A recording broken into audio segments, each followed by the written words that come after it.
Tenali double horse వారి సంక్రాంతి శుభాకాంక్షలు.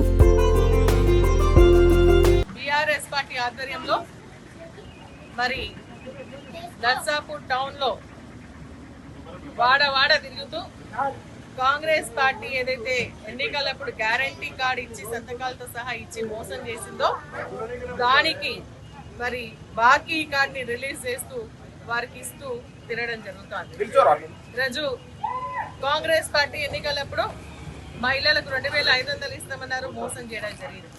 దానికోసం ఒక్కొక్క మహిళకు 2 సంవత్సరాల పాటు మనం ఆలోచన చేసుకుంటే 62,500 రూపాయలు బకాయింది. అదేవిధంగా వృద్ధులకు పెన్షన్స్ ఇస్తాం 4,000 చేస్తామని చెప్పేసి అని ఒక్కొక్క వృద్ధుడికి 50,000 రూపాయలు బకాయింది. వికలాంగులకు 6,000 చేస్తామని చెప్పి వాళ్ళకి 24 నెలల్లో 50,000 బకాయింది. అదేవిధంగా కళ్యాణ లక్ష్మి షాదీ ముబారక్ తులం బంగారం ఇస్తామన్నారు, అది బాకీ ఉంది. ఆడపిల్లలకు స్కూటీలు ఇస్తామన్నారు, అది బాకీ ఉంది. మరి ఫీజు రియంబర్స్మెంట్ కింద పిల్లలకి ఈరోజు స్కాలర్షిప్ రాక 8,000 కోట్ల రూపాయలు బకాయి పడ్డది ప్రభుత్వం. రుణమాఫీ 2 లక్షలు చేస్తామన్నారు, అది బకాయి ఉంది.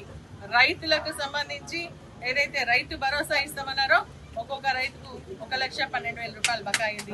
అదేవిధంగా బోనస్ 500 రూపాయలు బోనస్ ఇస్తామన్నారు, దానికోసం ఒక్కొక్క రైతుకు 12,500 రూపాయలు బకాయి పడ్డాయి. అదేవిధంగా 4 పంటలకు ప్రతి ఎకరా కంటే ఒక్కొక్కరికి 50,000 రూపాయలు బకాయి పడ్డట్టే లెక్క.